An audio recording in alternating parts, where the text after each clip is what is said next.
This is the story of the people of Israel in its land.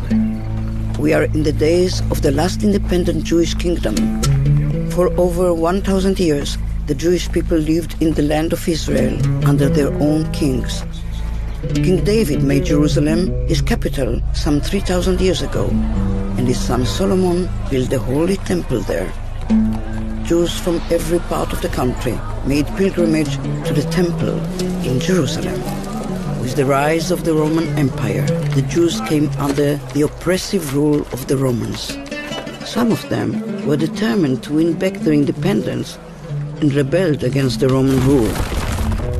After besieging Jerusalem for 6 long months, the Roman general Titus destroyed the Holy Temple, massacred the citizens, and burned the city to the ground. Only an empty shell of outer walls was left standing, a sad reminder of the glorious temple that was. The defeated fighters were taken to Rome for a triumphal march. In the generations following the destruction, the Jewish sages laid the foundations for one of the most glorious periods in Jewish history. The social, legal, and educational systems that they developed enabled Jewish communities to survive wherever they were. In every society in which they lived, Jews played an important role, contributing to science, culture, and the economy.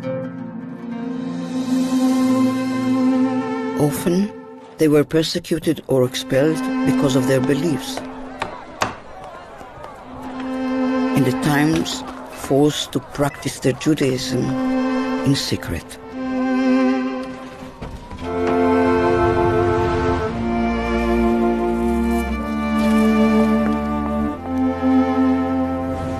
But even in difficult times, they clung to their culture and traditions.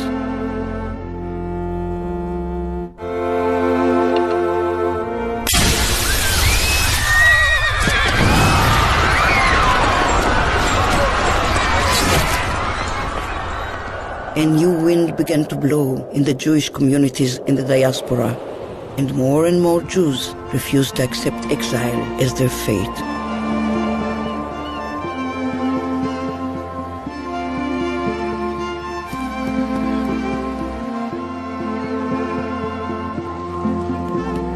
Little by little, Jews from all over the world began to make their way to the land of Israel.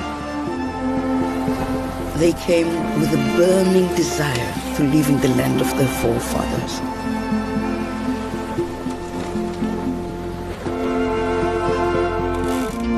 Changes taking place in the international arena in the wake of the Industrial Revolution boosted the stream of Jews returning to their homeland. They joined their brethren who had never left, working together to rebuild the land. It was a young Jewish journalist who turned the new wind into a movement and gave it a name, Zionism. Theodor Herzl believed that a people must rely only on itself. He had a vision and a plan and devoted his life to making the age-old dream a reality. In the land of Israel, the ancient Hebrew language was reborn, with new words to express the needs of the modern multicultural society taking shape in the Jewish homeland.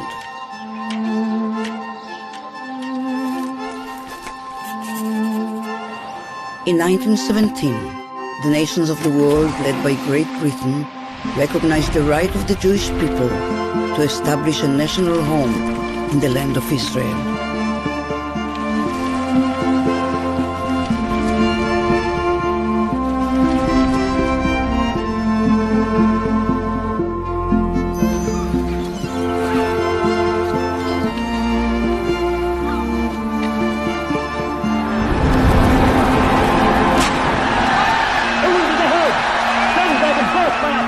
While the Jews were engaged in building the foundations of a new country, another people in another part of the world united around an entirely different idea, one that led its followers to commit the most horrendous crime against humanity.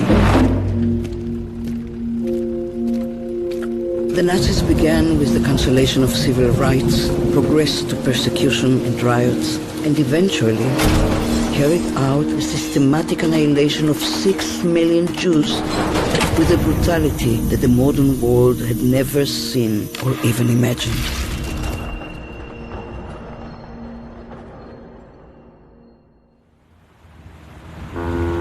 But sometimes, from the depths of despair, the soul finds the strength to carry on.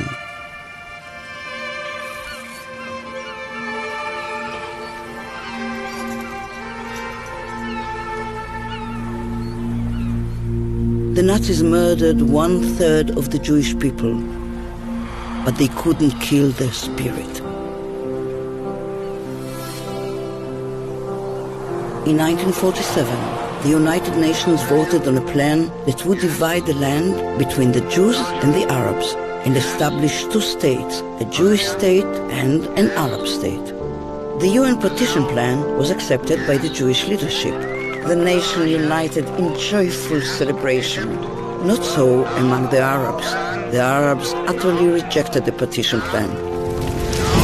The morning after the UN vote, the Arabs within Israel, as well as the Arabs in the surrounding countries, attacked Jewish communities.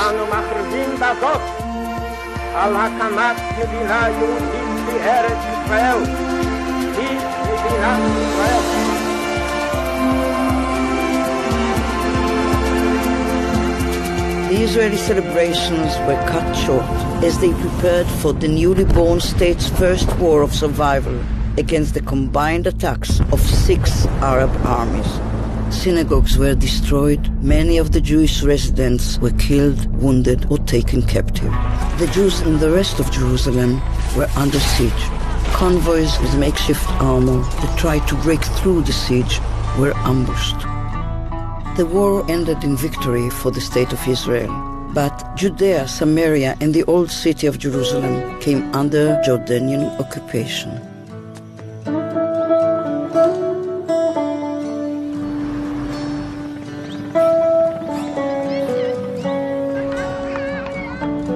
Almost 2 decades later, Israel was again in mortal danger as Arab states banded together and once again threatened to destroy the state of Israel. The fighting was bitter, but Israel won on all fronts.